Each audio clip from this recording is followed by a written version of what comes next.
आपको बता दें 11 अगस्त को राजौरी मुठभेड़ में मारे गए 2 आतंकियों में से एक की पहचान हो गई है। मारा गया आतंकी उमर लश्कर-ए-तैयबा से जुड़ा हुआ था। ये बड़ा खुलासा हुआ है राजौरी आतंकी हमले को लेकर। ये बड़ा पर्दाफाश, इस वक्त की बड़ी जानकारी। 2 में से एक आतंकी की पहचान कर ली गई है।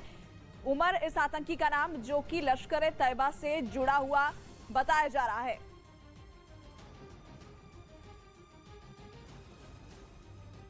घाटी में पाकिस्तान की आतंकी साजिश का पर्दाफाश हुआ है। लश्कर और हिजबुल के आतंकियों की नजर जम्मू कश्मीर में अगले साल होने वाले G20 समिट पर है। G20 समिट से पहले आतंकियों ने बड़े हमले की योजना तैयार की हुई है। G20 समिट से पहले बड़ा आतंकी हमला करने की फिराक में है। वहीं भारत के खिलाफ पाकिस्तान की आतंकी साजिश फिर से बेनकाब हो गई। जम्मू कश्मीर में टेरर साजिश का पर्दाफाश हुआ। घाटी को अशांत करने का लश्कर और हिजबुल का आतंकी प्लान सामने आया।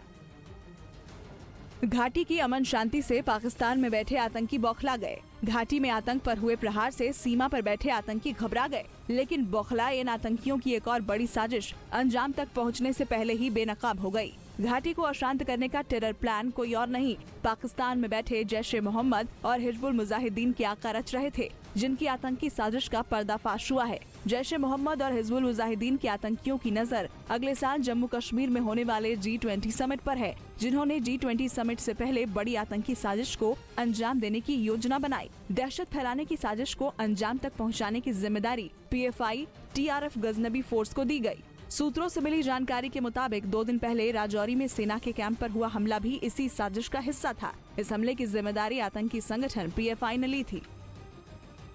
उधर स्वतंत्रता दिवस से ठीक पहले जम्मू कश्मीर के श्रीनगर में आतंकियों ने CRPF कैंप पर हमला कर दिया। बताया गया कि आतंकियों ने वहां के ईदगाह इलाके में मौजूद कैंप पर ग्रेनेड फेंका, जिसमें एक पुलिसकर्मी और आम नागरिक को चोटें आई।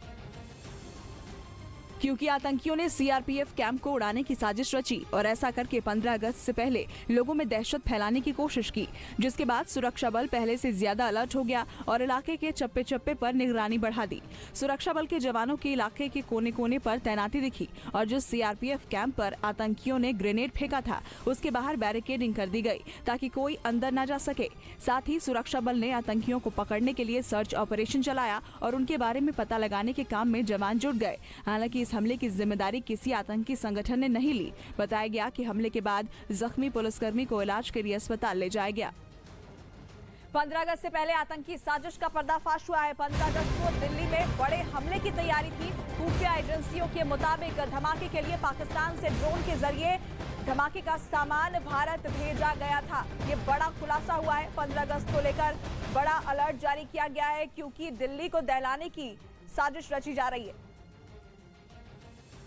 15 अगस्त से पहले दिल्ली में बड़ी आतंकी साजिश का पर्दाफाश हुआ। खुफिया अलर्ट में बताया गया कि दहशत की खेप भारत के अलग अलग हिस्सों में पहुंचाई गई, जिसके जरिए 15 अगस्त को बड़े हमले की योजना बनाई गई।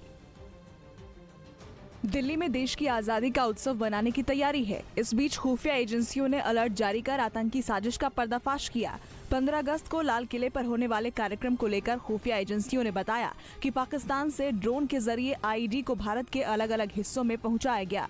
ड्रोन से पिस्टल, हैंड ग्रेनेड और AK-47 जैसे हथियार भारत लाए गए। 15 अगस्त के दिन लोन वुल्फ अटैक की भी योजना तैयार की गई। लाल किले पर हमले के लिए पतंग जैसी चीज से हमले की योजना बनाई गई।